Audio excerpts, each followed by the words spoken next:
Hello and welcome to the program. I am DEJI360, and today we are focusing on, of course, something that we should not be talking about politically anyway, but we just have to talk about it because it's assuming a political dimension. That's the rebasing of the Nigerian economy. As you're aware, the Nigerian economy, they say, is now the largest in Africa, the #1 in Africa. It's first, and South Africa comes second. South Africa used to occupy the first position, but we've now taken over. So we're the largest. Nigeria's economy estimated at $510 billion. Now, that's quite huge. But you know what? The irony is that politicians are now trying to make political capital out of this. As a matter of fact, what exactly does it mean? What does this translate to? Does it mean there will be job for every Nigerian as we speak? Does it mean that about 40% or so, or more than that, 60% I should say, of unemployed youth in this country would now be employed? Now, we don't really know, but just take a listen to what, the kind of political capital now politicians have been trying to make of this. Let's take a listen to the Minister of Information, Labaran Mako, his reaction immediately after the new figure was announced. Listen to what he said. If not that we had the unfortunate incidents of this criminality called Boko Haram, I'm sure the story today would even be better. So as we face down crime, and the nation witnesses peace, the GDP growth will increase. The volume of GDP will increase. The Nigerian economy is really moving steadily to come among the 20 largest economies by GDP. We're now 26. Greater peace and the consistency in policies that the transformation agenda that the president has unleashed, I can tell you that this economy will grow fast. Now, the last time Nigeria's GDP was rebased, we've been told, was in 1990, some 20 years ago. And what Mr. Labaran Mako was trying to say there was basically to say, well, the transformation agenda of President Goodluck Jonathan is responsible for these new figures we have. And that, as a matter of fact, the reason why Nigeria is now the largest economy in Africa is because of the transformation agenda of the president. Well, I'll choose to disagree with him, but we are still going to come to that because I have an analyst here who would be taking a look at the political side of things. But let us take a listen to an economist now. Take a listen to the way these economists analyzed the rebased figures. Essentially, what I see here is looking at the level at which we had prices in 1990, which is the base year for the GDP at the present time, and then looking at where prices are today. Well, essentially, it only means that the value of economic activities in Nigeria will become higher than what we have for South Africa. Now, that is all there is to it in all reality. I mean, it's pretty clear from the analysis of that economist there that basically, as he said at the very beginning of his soundbite there, that this is just about pricing. I'll give you an example. The rebased figures, we were actually working with the rebased figures of 1990. So as a matter of fact, the cost of now, how do I put this now? The cost of what we call a bag of rice in 1990 is not the cost it is today. So it just would make absolute sense that there's been some kind of changes. But let's just try to make some political sense out of all of this. I'm now being joined on the program by Achike Chudi, who is, of course, a political affairs analyst. Achike, it's quite surprising that somehow we're beginning, political parties are trying to make political capital out of this. We've seen the PDP come out to say, well, that the new figures, the new figure is just a clear pointer that the government is doing very well, and that, trying to take credit for this rebased figure. And of course, we've seen a situation where the APC too has come out to say, no, it's not like that. So everything is now beginning to get mad in politics. Well, are you surprised? No, I'm not surprised. I think the reality is that when people run out of ideas, they resort to things like this. If you look at the way you consider the way the government went about it, it was like a major project was underway in this country. Exactly. That was going to be life-changing for every Nigerian. They went about it with so much fanfare and so on. But even there is an acknowledgement that this did not start today. The last time it was done was in 1990. So what you have today is an accumulation of the economic activities from the 1990s when the last rebasing was done. And some of these sectors actually started way back in 1990. Exactly. So even under the military. And now they are beginning to take credit for what? What they have just done is just to look at figures and rejig figures and so on and come out and say, look, this is really better than that of South Africa. And they see that as an achievement. And the Minister of Information talks about GDP and so, but GDP, if people do not understand, GDP means nothing if it does not translate to a better HDI, Human Development Index. And on that score, we are far about 145 in the world. No, 150. We are currently 153 out of 186 countries in the world. In fact, if you look at the Human Development Index of countries, they are divided into 4 categories. Very high Human Development Index, high development index, medium development index. Nigeria is last, low, Human Development Index, with countries like, in fact, countries like Mali, Niger, Congo have gone above Nigeria. They are now operating within the medium development index, and so Nigeria is just at the bottom in terms of Human Development Index. These are some of the issues that we're talking about.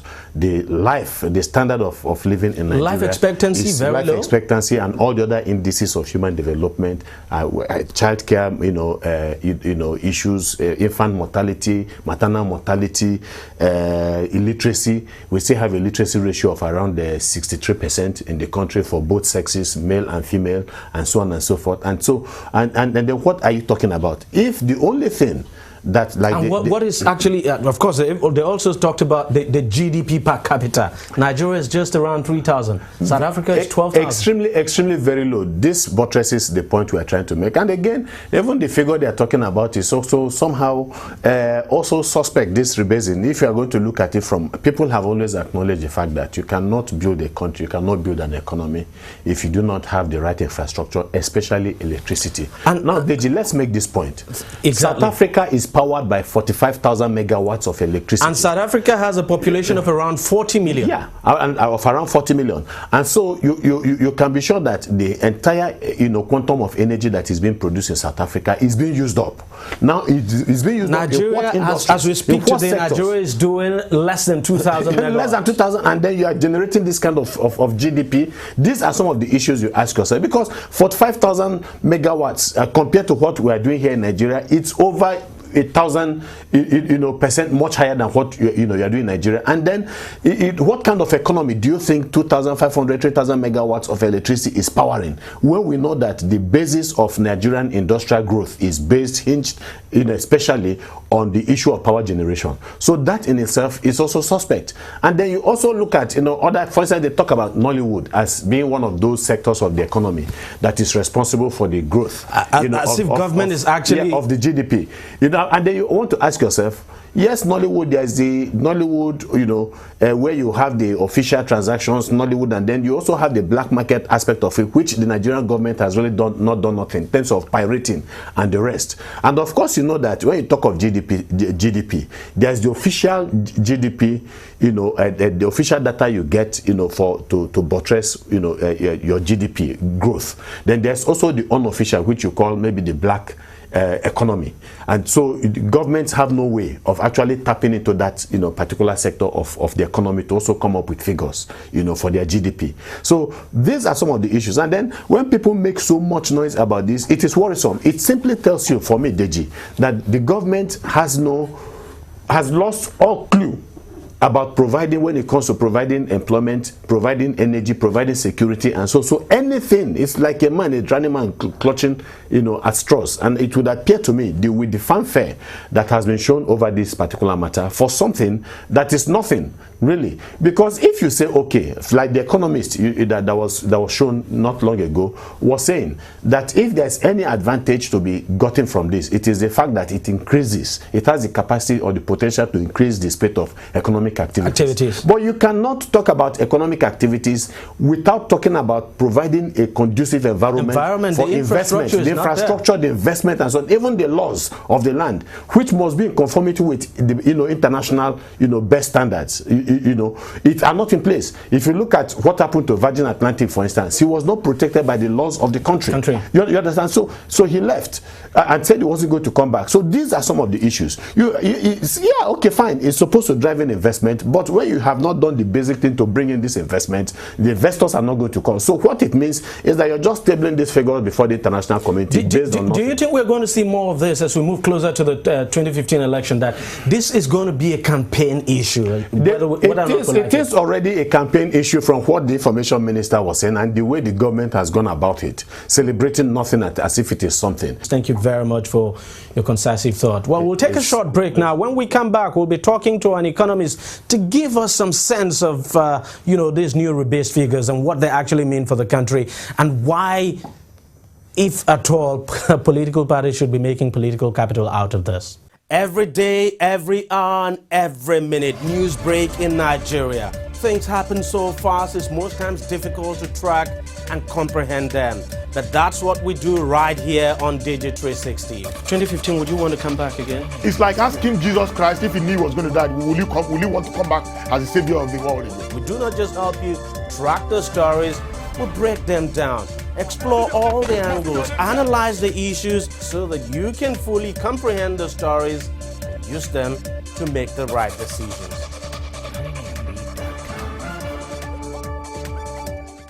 Welcome back, and we're still talking about the politics of the rebasing of Nigeria's GDP. Joining me on the program now via the phone line is Dr. Abiodun Adedikwe, who is an economist. Dr. Adedikwe, thank you very much for joining us on the program. First of all, Doctor, help us to make sense of what this GDP thing is about. That's the rebasing itself. Just help us to make sense of it for those of us who are not economists. Yeah, thank you very much, DG. Now, the basing of the GDP is simply a matter of looking at the prices upon which the value of goods and services are arrived at. Now, Nigeria had the prices used to compute the GDP from 1990 up until recently, when we now said, look, let's take the prices as at year 2010, which will be 20 years later.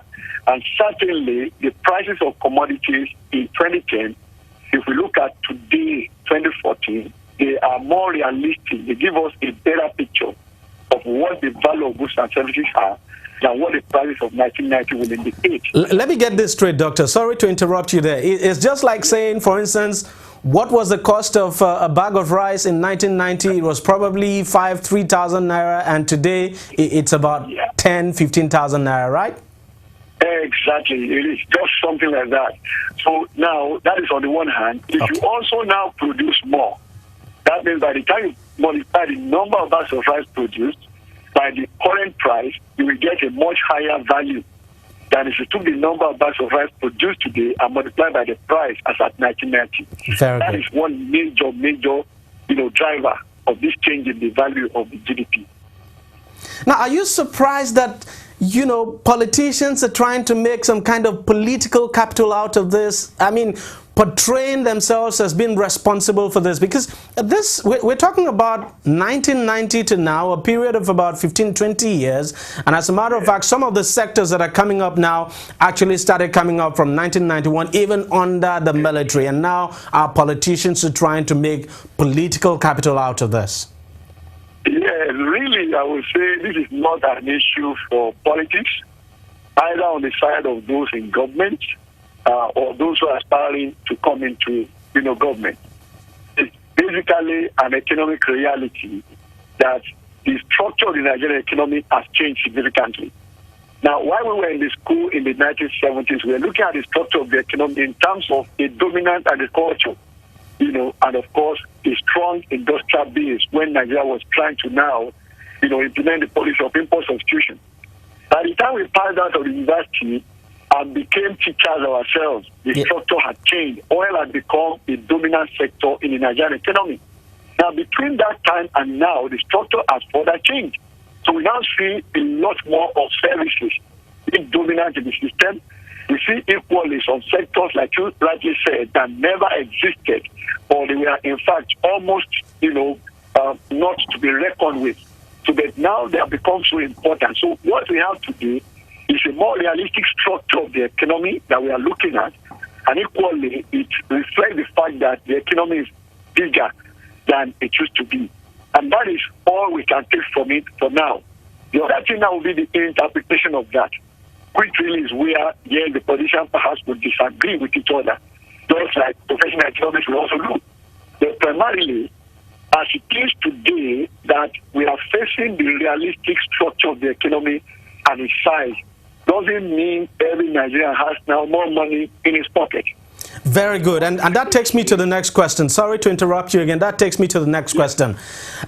You've just described, and we know, there must be a good and a bad side to this. Let us start from the good side. What is the good side to this?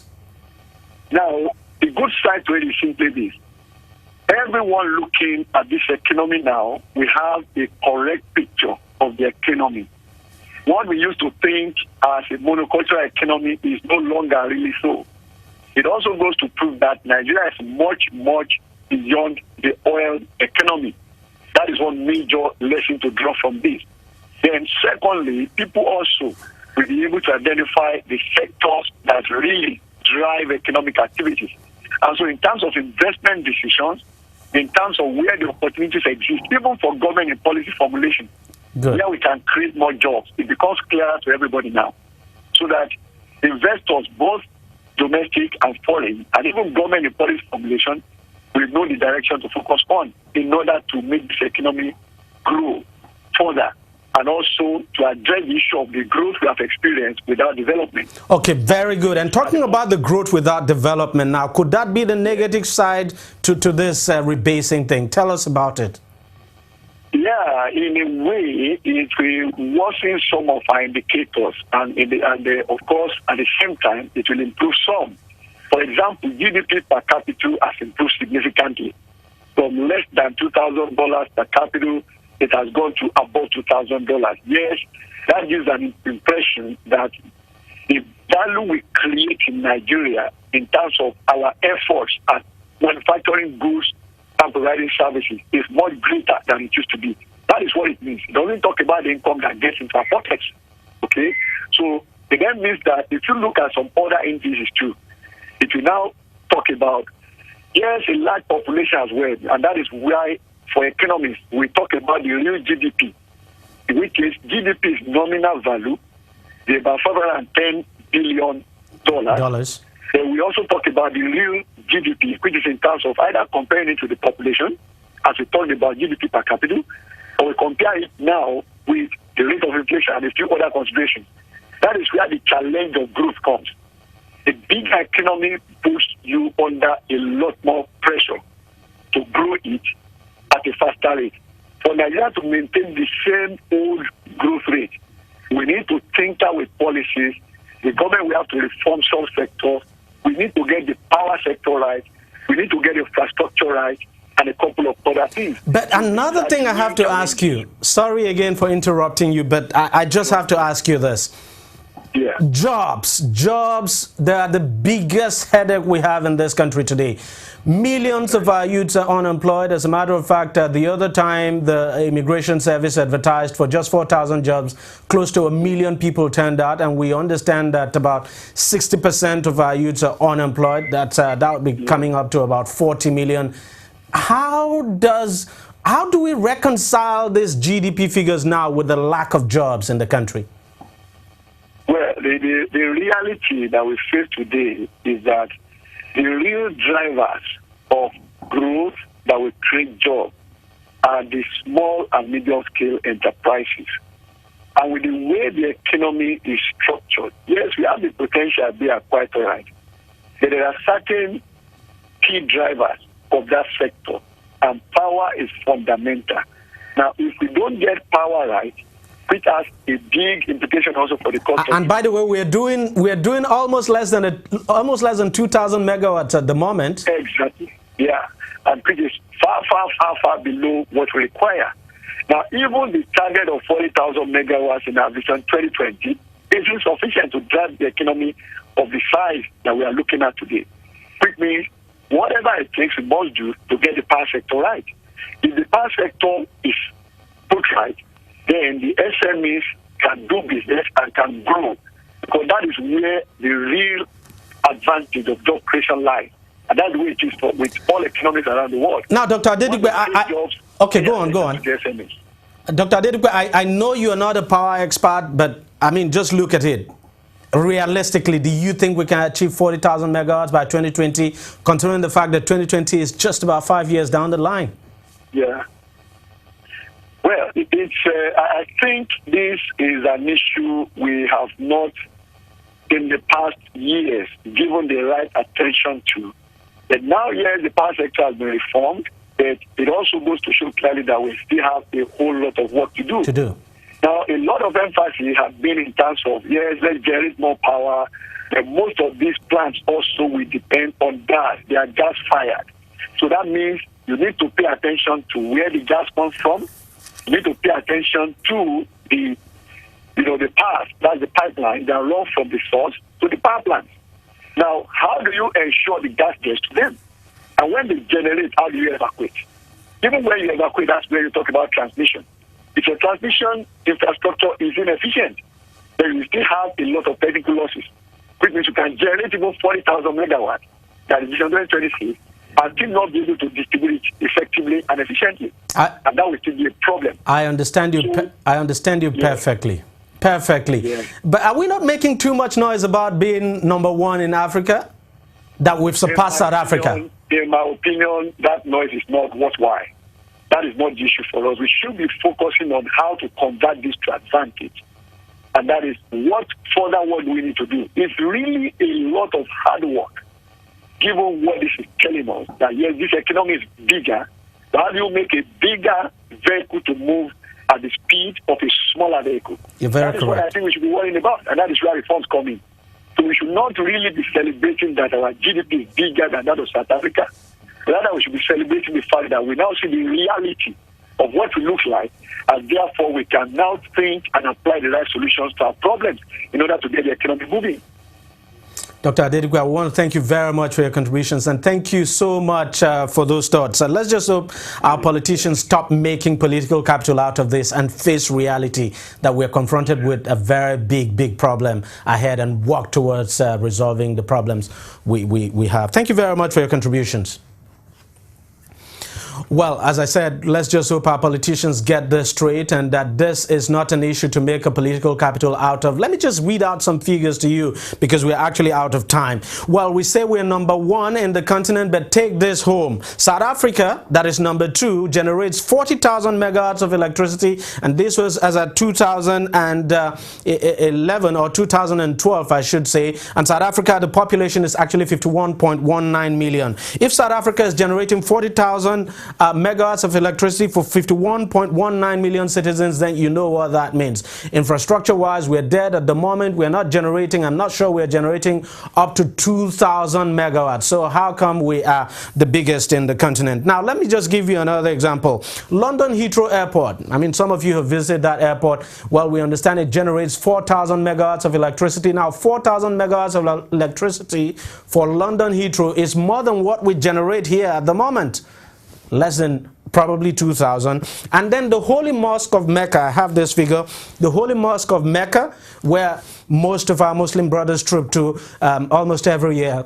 Well, that Holy Mosque generates 4,000 megawatts. Nigeria, well, we're generating less than 4,000 megawatts. So, and then talking about our roads, so our roads are among the worst in the continent. And the other day we saw actually the president's special assistant on new media, that's Reno Omokri, tweeting, asking questions about the state of the Lagos-Benin Expressway, that people should compare what the state is now to what it used to be in the past. And the question I ask is, for God's sake, is that an achievement? I mean, is that not what a government is supposed to do? Let's just concentrate on substance and concentrate on getting this government to work for us, or whatever government will come. Let's concentrate on getting these politicians to work for us. Unfortunately, right from 1960, the issue, the campaign issue has always been, or has always revolved around light, water and road. And up till this moment, we're still talking about light, water and road. So when are we going to move to the next level? We'll wait and see what happens after the next election. Well, that's it on the program. If you want to watch it again, it's simple. All you just do is go to our website. The address is tv360nigeria.com. You'll find the program there and lots more. You can also watch us on YouTube by subscribing to our YouTube channel. The address is youtube.com/TV360Nigeria. You can also follow us on Google Plus at TV360 Nigeria. And you can like us on Facebook. The address is facebook.com/TV360 online. You could follow us on Twitter. Our handle is @TV360 online. We thank you very much for watching. I am DEJI360. I'll see you next week.